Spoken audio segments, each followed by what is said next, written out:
नमस्कार। पटनेर क्लासेस हनुमानगढ़ में आपका हार्दिक स्वागत और अभिनंदन है।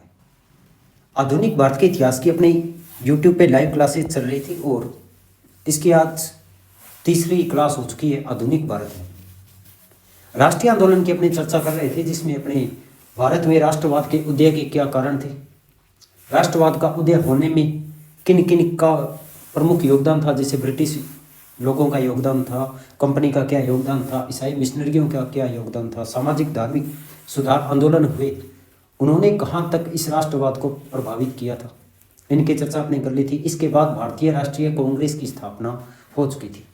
हालांकि इससे पहले अन्य जो छोटे छोटे संगठन थे, इन संगठनों ने भी राष्ट्रवाद को मजबूत करने में महत्वपूर्ण भूमिका निभाई थी।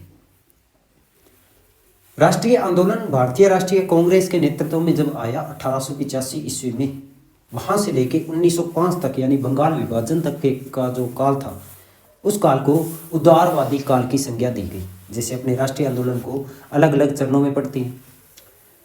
उदारवादी काल इसलिए कहा गया था क्योंकि इस काल में जो कांग्रेस के कार्यकर्ता थे, कांग्रेस के प्रमुख नेता थे, उनकी कुछ नीतियां ऐसी थी जो ज़्यादा उदार नीति थी। अच्छा, बंगाल विभाजन हो गया।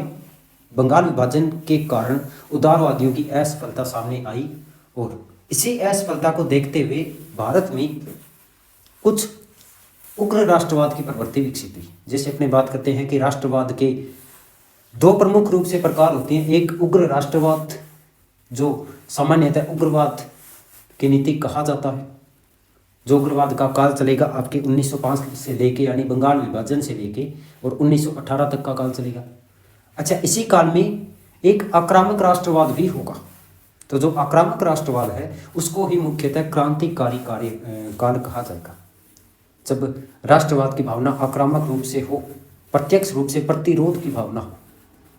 जैसे मुख्यतः उग्र राष्ट्रवाद और आक्रामक राष्ट्रवाद में यही फर्क है। उग्र राष्ट्रवादी जो थे उन्होंने निष्क्रिय प्रतिरोध की नीति का पालन किया था, बहिष्कार हो गया, स्वदेशी हो गया। और वहीं आक्रामक राष्ट्रवादियों ने प्रत्यक्ष रूप से लड़ाई करके स्वशासन प्राप्त करना चाहा, क्योंकि ये मानते थे कि अत्याचारी शासन जो होता है उसको हिंसा के माध्यम से ही हटाया जा सकता है। इनकी एक नीति भी थी, खून के बदले खून। अच्छा, वो तो बातें अपने क्रांतिकारी आंदोलन के जो चरण है उनमें पढ़ लेंगी। आज की जो अपनी क्लास है वो है आपके उग्रवादी आंदोलन 1905 से लेके 1918 ईस्वी तक। ठीक है, शुरू करते हैं।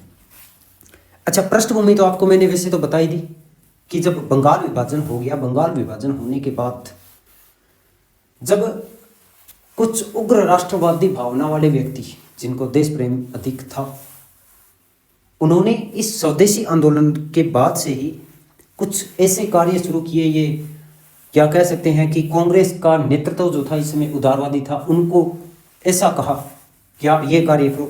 इससे क्या हुआ, कांग्रेस में एक प्रकार से मतभेद फैल गया। कांग्रेस में मतभेद स्वदेशी आंदोलन की वजह से फैल गया था, क्योंकि जहां उग्र राष्ट्रवादी कह रहे थे कि हम जो स्वदेशी आंदोलन है इसको पूरे भारत में प्रसारित करना चाहेंगे, वहीं उदारवादी जो लोग थे उन्होंने कहा था कि हम इस स्वदेशी आंदोलन को केवल बंगाल तक सीमित रहेंगे। ठीक है, इसके अलावा उदारवादियों की जो नीति थी, जो उनकी नीतियां थी, प्रार्थना करना, सरकार को पत्र भेजना, सरकार से किसी भी प्रकार के बदलाव के लिए या किसी प्रस्ताव में परिवर्तन के लिए क्षमा याचना करना, संवैधानिक आधार पर स्वशासन प्राप्त करने का प्रयास करना, ये सारी की सारी समय एक प्रकार से समाप्त हो चुकी थी। कोई फायदा नहीं हुआ था इन नीतियों का।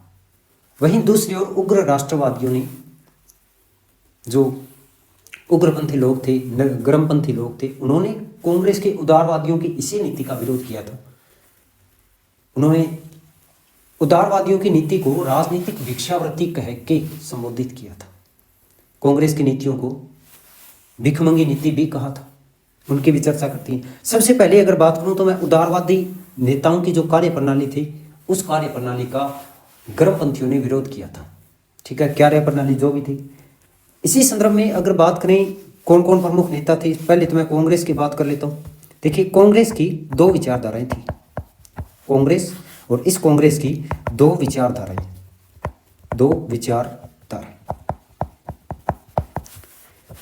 एक विचारधारा को कहा जाता था नरमपंथी, नरमपंथी, और इन्हीं को कहा जाता था उदारवादी। ठीक है। अच्छा, दूसरी जो नीति थी उसको कहा जाता था गर्मपंथी या गर्म दल के लोग। पंथी की जगह दल शब्द भी लगा सकते हैं, ये नरम दल हो गया, वो गर्म दल हो गया। और इसके आगे ही हम कह सकते हैं ये थे उग्रपंथी, उदारवादी या उग्रवादी। ठीक। नरमपंथी नेताओं में प्रमुख कौन कौन थे उनकी चर्चा करूं तो जैसे आपके गोपाल कृष्ण गोखले, गोपाल कृष्ण गोखले, इसके अलावा आपके सुरेंद्रनाथ बनर्जी, सुरेंद्रनाथ बनर्जी, इसके अलावा फिरोज शाह मेहता आदि। ठीक है। और अगर मैं बात करूं गर्मपंथियों की या गर्म दल के प्रमुख नेता कौन थे, उनमें एक तो बाल गंगाधर तिलक, बाल गंगाधर तिलक, दूसरे लाला लाजपत राय जी, और तीसरे विपिन चंद्र पाल, विपिन चंद्र पाल, और एक इनके प्रमुख सहयोगी थे अरविंद घोष। बाल गंगाधर तिलक आपके महाराष्ट्र से थे, लाला लाजपत राय पंजाब से, विपिन चंद्र पाल बंगाल से, अरविंद घोष भी बंगाल से। और इन तीनों को कहा जाता था लाल पाल बाल, लाल पाल बाल कहा जाता था। फेमस थे ये तीन लोग। अरविंद घोष भी इनके साथ थे, लेकिन कुछ समय के उपरांत अरविंद घोष ने संन्यास ले लिया था प्रत्यक्ष राजनीति से, और आपके पांडिचेरी में जाके इन्होंने अरोविले आश्रम की स्थापना कर दी थी 1918 में। ठीक है। ये जब दो विचारधाराएं थी, और इन नरमपंथियों की विचारधारा जो थी, संवैधानिक रूप से सुशासन प्राप्त करने की इच्छा है, प्रार्थनाएं है, सरकार का समर्थन भी करते थे ये लोग, सरकार की न्यायप्रियता में भी विश्वास था। जिनकी पूरी की पूरी इनकी हिस्ट्री अपने पिछले टॉपिक में पढ़ चुकी है। ठीक। इसी का विरोध किया आपके गर्मपंथियों ने या गर्म दल के नेताओं ने, और यह विरोध बहुत ज्यादा उग्र हो गया था। दो चार लोगों की मैं स्टेटमेंट आपके सामने लिख देता हूं, थोड़ा सा उसको ध्यान से आप देख लेना। सबसे पहले अगर मैं बात करूं लाला लाजपत राय, एक मिनट, बाल गंगाधर तिलक की बात करूंगा मैं सबसे पहले। बाल गंगाधर तिलक, थोड़ा सा मैं स्पीड से लिखता हूं तो राइटिंग है वो ठीक ठाक ही बन जाती है। ठीक है। इन्होंने कहा था कि हम अगर वर्ष में एक बार मेंढक की तरह टर्राई तो हमें कुछ भी हासिल नहीं होगा, क्योंकि कांग्रेस का सिस्टम क्या था? सिस्टम ये था पूरे साल जो भी कार्य करने हैं वो करनी है। इनका अधिवेशन होता था दिसंबर में, सामान्यतः 28 दिसंबर को, और ये 2-3 दिन तक इनका अधिवेशन चलता रहता था। तिलक साहब ने कहा था भी ये जो 2-3 दिन वाला पूरे वर्ष में एक बार जो मेंढक की तरह ठहराना है, इससे हमें कुछ भी प्राप्त नहीं होगा, क्योंकि इन 3 दिनों में जो प्रस्ताव पारित होंगे उन प्रस्तावों को अगर आप सरकार के पास लेके जाओगे, सरकार आपको कुछ नहीं देगी। इसके लिए आपको पूरे वर्ष मेहनत करनी पड़ेगी, पूरे वर्ष आपको संघर्ष करना पड़ेगा। ठीक। दूसरी बात विपिन चंद्रपाल जी ने कही थी, विपिन चंद्रपाल, और इन्होंने तो कांग्रेस के अधिवेशन को 3 दिन का तमाशा भी बोल दिया था। 3 दिन का तमाशा, ये कहते हैं कि 3 दिन के तमाशे के लिए सारे लोग इकट्ठे होते हैं, और तमाशा समाप्त होने के बाद ना तो कोई आपको सफलता मिलेगी ना कुछ। यानी ये भी कह सकते हैं कि एक प्रकार से जो गर्म दल के नेता थे उन्होंने अपनी स्थिति को मजबूत करने के लिए भी ये कार्य किया होगा, क्योंकि जब इन्हें लगा कि उदारवादियों की नीति से हमें कुछ हासिल होने वाला नहीं है, तब ये भी राजनीति में आ गए ताकि भारत को स्वतंत्र किया जा सके। और इसी वजह से इन्होंने उदारवादियों की जो नीतियां थी इनकी आलोचना करनी स्टार्ट कर दी। अच्छा, एक मैं थोड़ी सी आपसे माफी चाहूँगा, ये जो बात है 3 दिन का तमाशा, ये विपिन चंद्रपाल जी ने नहीं कही थी, अभी मेरे जस्ट दिमाग में आया था, मैंने इसको गलत लिख दिया। ये जो 3 दिन के तमाशे वाली बात है ये अश्विनी कुमार दत्त ने कही थी, अश्विनी कुमार दत्त। और विपिन चंद्र जी का जो स्टेटमेंट है वो अलग है, विपिन चंद्र पाल। इन्होंने कांग्रेस को तो कहा था याचना संस्था, कांग्रेस याचना संस्था, और कांग्रेस की जो नीति है, कांग्रेस की नीति, इस नीति को कहा था भिखमंगी नीति, भिखमंगी नीति। ठीक है, तो ये भूल सुधार है एक प्रकार से आप कह सकते हो। ठीक। अच्छा, इस समय तक जब एक साइड गर्म दल के नेता नाराज थे, वहीं कुछ युवा भारतीय भी नाराज थे उदारवादियों की नीति से। अच्छा, इस समय हम कह सकते हैं कि अगर भारत में राष्ट्रीय स्तर पर कोई संघर्ष करना हो तो उस संघर्ष के लिए कांग्रेस एकमात्र बड़ा मंच था, जिसमें ऐसा माना जाता है कि पूरे भारत का नेतृत्व था। तो अगर कांग्रेस का मंच था तो कुछ युवा भारतीय भी कांग्रेस के मंच से ही अपनी नाराजगी जाहिर करेंगे। और सबसे पहले नाराजगी जो है वो उदारवादियों या नरमपंथियों के विरुद्ध हुई। इन युवा भारतीयों ने एक अलग नीति बनानी शुरू कर दी और इन लोगों की, युवा भारतीयों की जो असंतोष की नीति थी, और इस नीति के बाद जो इन्होंने कार्य किए उसे उग्र राष्ट्रवाद की श्रेणी में रखा गया। ठीक है। अच्छा, अपनी बात कर रही हैं कि कांग्रेस का विभाजन कैसे हुआ। कांग्रेस के विभाजन की मैं नेक्स्ट पेज पे कुछ मुख्य कारण लिख देता हूं। ठीक है, कांग्रेस का विभाजन, कांग्रेस का विभाजन,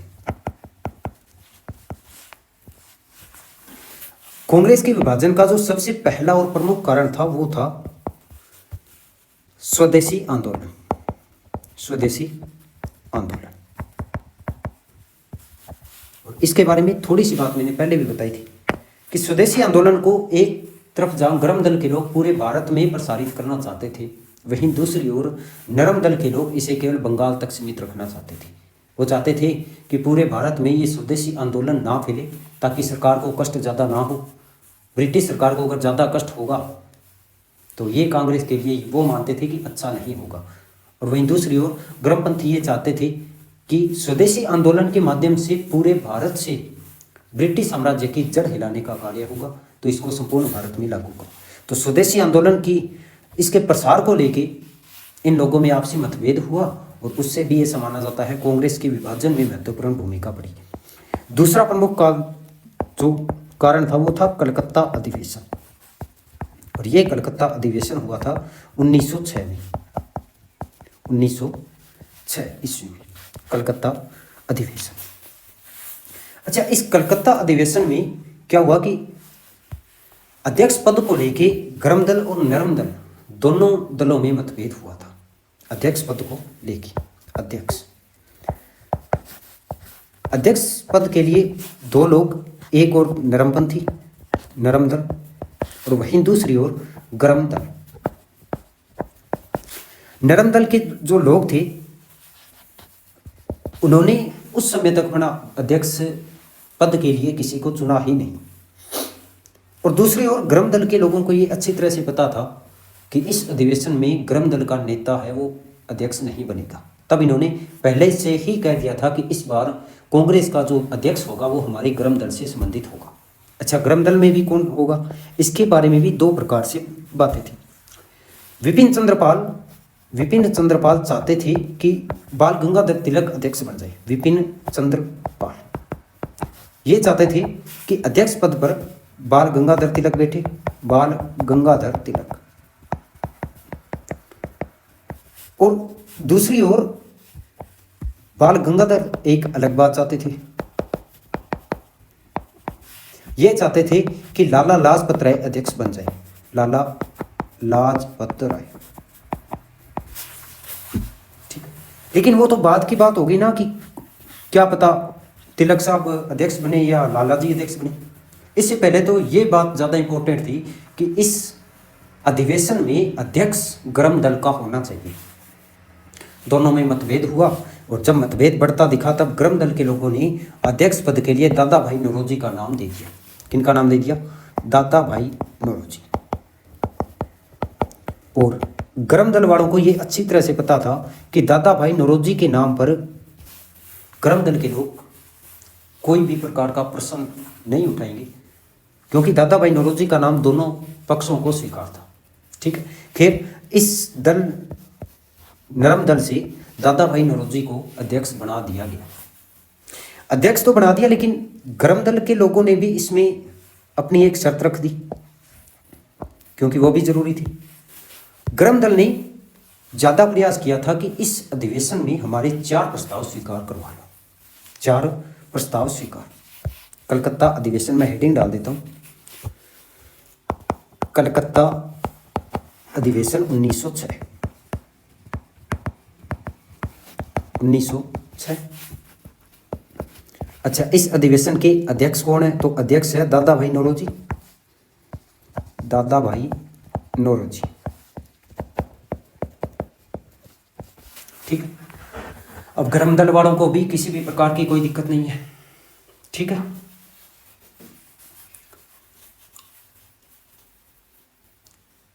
ओके, दादा भाई नौरोजी से अब दोनों पक्षों को कोई दिक्कत नहीं है, लेकिन गर्म दल के लोगों ने थोड़ी सी ज़्यादा मेहनत की और कहा कि हमारे 4 प्रस्ताव है वो पास करवाओ।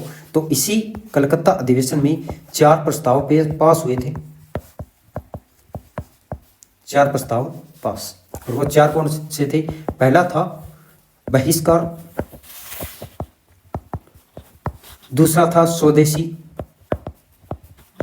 तीसरा था राष्ट्रीय शिक्षा, राष्ट्रीय शिक्षा, और चौथा प्रस्ताव था स्वशासन, स्वशासन।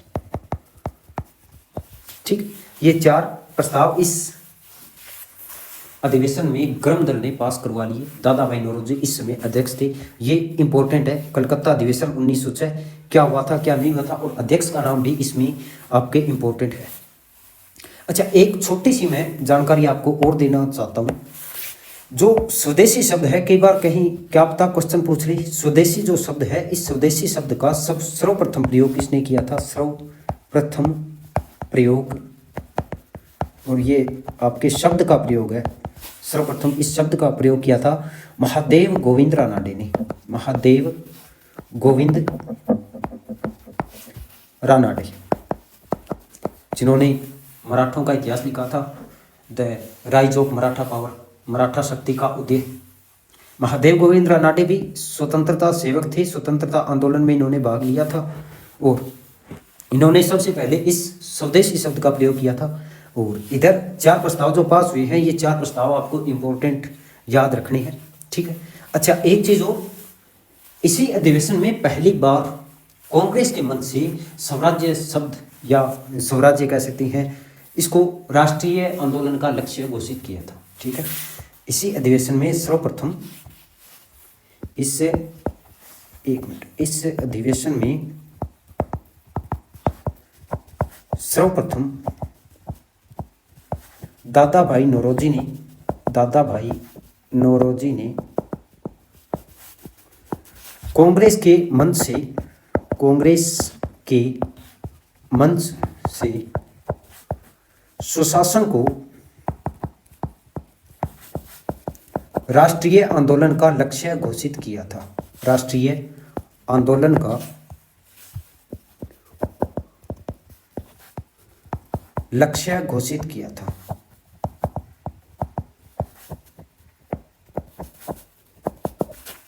ठीक है। तो ये बात भी आपने ध्यान में रखनी है। अब तक आपने देखा है भी कांग्रेस का विभाजन किन कारणों से हुआ। सबसे पहला कारण स्वदेशी आंदोलन जो बंगाल विभाजन के बाद हुआ। दूसरा प्रमुख कलकत्ता अधिवेशन जिसमें अध्यक्ष पद को लेकर मतभेद हुआ था। नरम दल है वो दादा भाई नौरोजी को अध्यक्ष बनाने में सफल हुआ। ठीक है। लेकिन गर्मपंथियों की भी यहाँ पर सफलता मिली। गर्म दल के लोगों ने इस अधिवेशन में 4 प्रस्ताव पास करवाने में महत्वपूर्ण भूमिका की। ठीक है। 4 प्रस्ताव पास हो गए। दादा भाई नौरोजी अध्यक्ष है। बहिष्कार, स्वदेशी, राष्ट्रीय शिक्षा और स्वशासन। अच्छा, स्वराज्य शब्द को सबसे पहले राष्ट्रीय आंदोलन का जो लक्ष्य है वो इसी अधिवेशन में रखा गया था कांग्रेस के मंच से दादा भाई नौरोजी ने। और बीच में आपको बताया है कि स्वदेशी शब्द का सर्वप्रथम प्रयोग महादेव गोविंद रानाडे ने किया था। ठीक है। 2 कारण होगी कांग्रेस का विभाजन, स्वदेशी आंदोलन और कलकत्ता अधिवेशन। तीसरा एक और अधिवेशन हुआ जिसमें कांग्रेस का पूर्णतः विभाजन हो गया। वो था आपका कांग्रेस का सूरत अधिवेशन।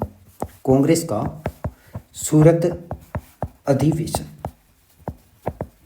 और ये हुआ है आपके 1907 ईस्वी में। अच्छा, 1906 में आपके मुस्लिम लीग की भी स्थापना होगी।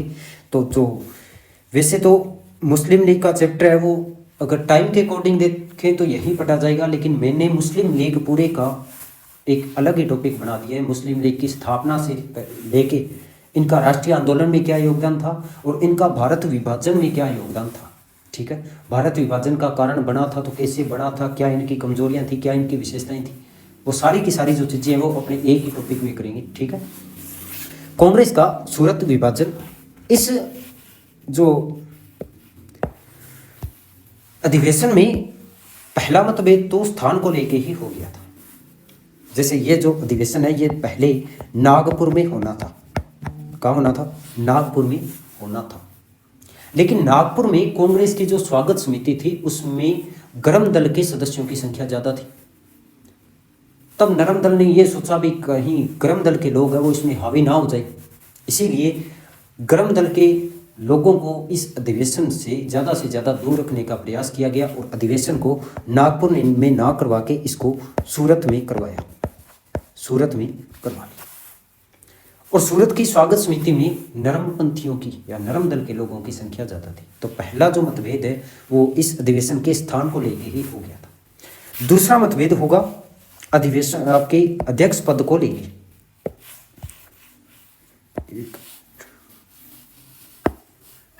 मैंने बीच में ये स्लाइड कॉपी करना भूल गया मैं। ठीक है, तो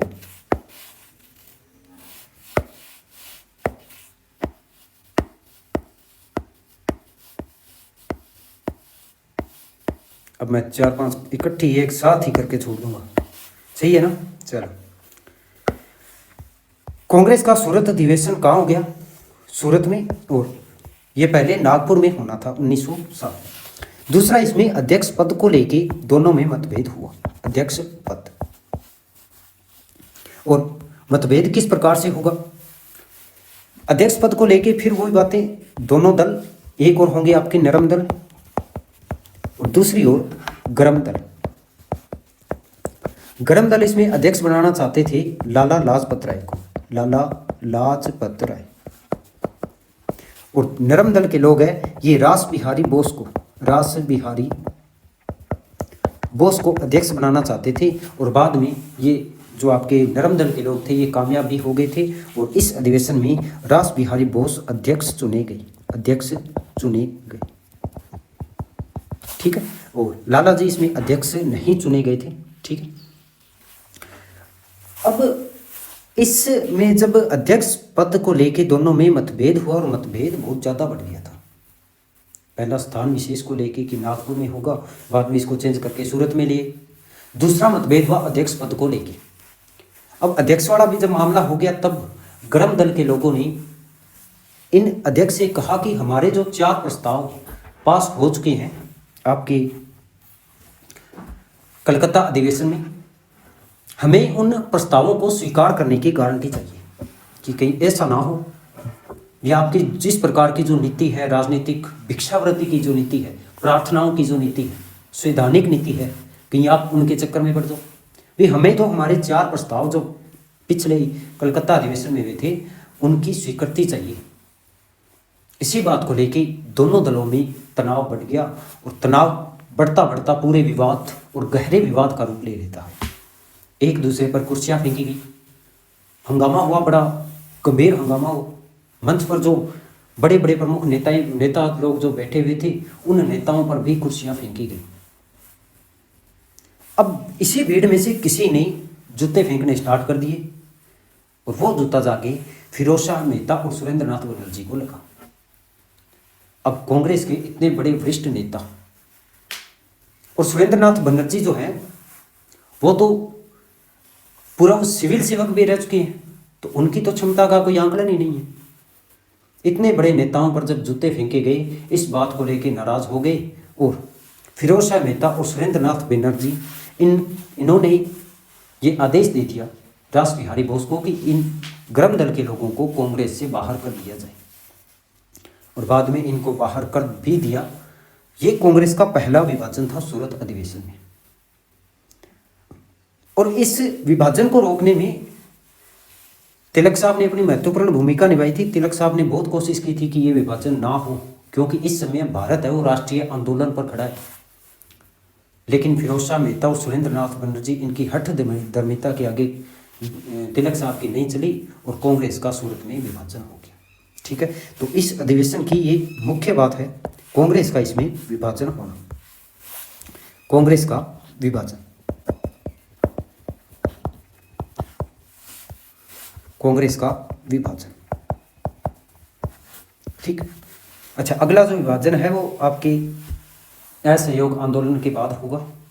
ठीक है, कांग्रेस का इस आंदोलन में, इस अधिवेशन में विभाजन हो गया। और दूसरी ओर कांग्रेस को दबाने के लिए, या कांग्रेस के रूप में जो भारत में राष्ट्रीय आंदोलन दिन प्रतिदिन बढ़ता जा रहा है, अपने शिखर की ओर जा रहा है, इसको रोकने के लिए ब्रिटिश सरकार ने भी बहुत प्रयास किए। पहला प्रयास इनका सक्सेस हो चुका था, मुस्लिम लीग की स्थापना में ब्रिटिश सरकार का सबसे बड़ा हाथ था, तो पहले से एक बार सफल हो चुके हैं। और दूसरी ओर जब आपके सूरत में कांग्रेस का विभाजन हुआ, तो इसको भी ब्रिटिश सरकार ने एक अवसर माना था कांग्रेस को तोड़ने का। अच्छा, तोड़ने का एक और रीजन था, इतने दिनों तक तो क्या है कि उदारवादियों की नीति थी, तो उदारवादियों की नीति से ब्रिटिश साम्राज्य को तो कोई दिक्कत ही नहीं थी। अब ब्रिटिश सरकार को भी ये पता चल गया कि भारत में अब उदार नीति नहीं रहेगी, नीतियां उग्र होती जा रही है, राष्ट्रवाद का रूप ले रही है, उग्र राष्ट्रवाद का रूप ले रही है, आक्रामक राष्ट्रवाद का रूप ले रही है। ब्रिटिश सरकार ने भी कांग्रेस को तोड़ने में अपनी खुशी जाहिर की। जैसे उस समय यहाँ के गवर्नर थे आपके मिंटो सेकंड ने कहा था कि सूरत में कांग्रेस का पतन हमारी सबसे बड़ी जीत है। मिंटो सेकंड जो था, इसने पत्र लिखा था भारत सचिव मार्ले को, तब इन्होंने कहा था कि सूरत अधिवेशन में कांग्रेस का विभाजन हमारी सबसे बड़ी जीत है। अब ब्रिटिश सरकार को यह बड़ा शानदार अवसर मिला, क्योंकि अब इस विभाजन की आड़ में कांग्रेस के जो एक दल है उस दल का दमन कर दिया जाए, दूसरा दल सरकार का सहयोगी रहेगा, और जब उनका दमन पूरी तरह से हो जाएगा तब इधर वालों का भी कर ले, अपनी फूट डालो, राज करो, नीति अपना ले। जैसे ही सूरत विभाजन हुआ, वैसे ही उदार जो उग्रवादी गरम दल के लोग थे, लाल पाल बाल और घोष, इनका दमन करना सरकार ने स्टार्ट कर दिया। ठीक है, इस समय वायसराय कौन था? वायसराय था मिंटो सेकंड, और मिंटो सेकंड ने भारत सचिव मार्ले को पत्र लिखा। भारत सचिव मार्ले, ये लिखा था इन्होंने पत्र, और इस पत्र में क्या कहा था कि, चेंज कर देता हूं, एक ही एक कलर चल रहा है, कि सूरत विभाजन हमारी सबसे बड़ी जीत है, सबसे बड़ी जीत है। ठीक, और इसी सूरत विभाजन के बाद मिंटो सेकंड ने उदारवादी लोगों को अपनी ओर मिलाने का भरपूर प्रयास किया था, और ब्रिटिश सरकार द्वारा दमन नीति जारी की गई। ब्रिटिश सरकार द्वारा गरम दल का दमन। ठीक है, क्योंकि अब कांग्रेस को तोड़ना है, तो तोड़ने का सबसे बढ़िया तरीका ये रहेगा कि इस समय जो दोनों में मतभेद है, विभाजन हो चुका है, तो एक दल को दबा लो। तो गरम दल का यहाँ पर दमन किया जाएगा। सबसे पहला जो दमन है वो किया जाएगा लाला लाजपत राय जी का। अगर मैं बात करूँ तो 9 मई 1907 को लाला लाजपत राय को गिरफ्तार किया। लाला लाजपत राय, इनको गिरफ्तार कर लिया गया और इनको भेजा गया मांडले जेल में, मांडले जेल में। ठीक है, अच्छा, सितंबर 1907 में ही विपिन चंद्र पाल जी को गिरफ्तार किया था। विपिन चंद्र पाल, इनको भी गिरफ्तार कर लिया गया। और वहीं 25 जून 1908 बाल गंगाधर तिलक और इन बाल गंगाधर तिलक पर राजद्रोह का आरोप लगाया था। राजद्रोह का आरोप, और ये आरोप होने के बाद इनको भेजा गया था मांडले जेल।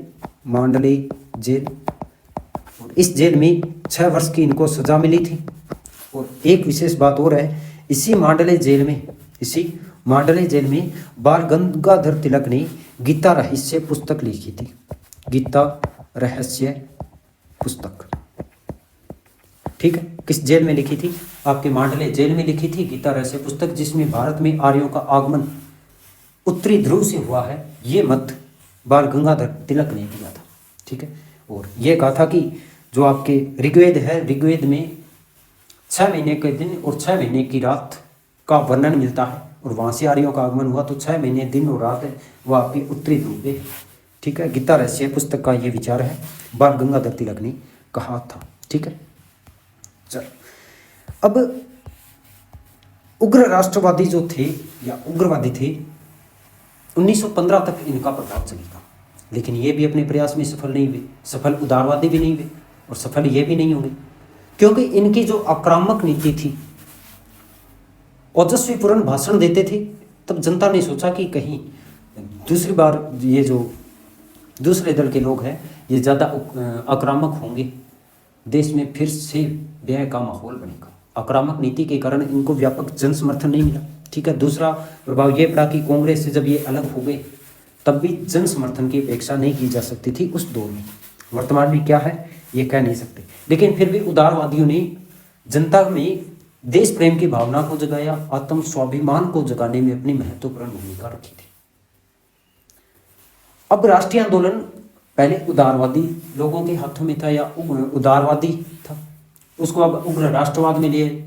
उग्र राष्ट्रवाद के बाद भारत का राष्ट्रीय आंदोलन प्रवेश करता है आक्रामक राष्ट्रवाद में, और आक्रामक राष्ट्रवाद जो है वही कहा जाता है क्रांतिकारी आंदोलन। तो इसके बाद जो अगला अपना मुख्य बिंदु स्टार्ट होगा वो होगा भारत में क्रांतिकारी आंदोलन। भारत में क्रांतिकारी आंदोलन,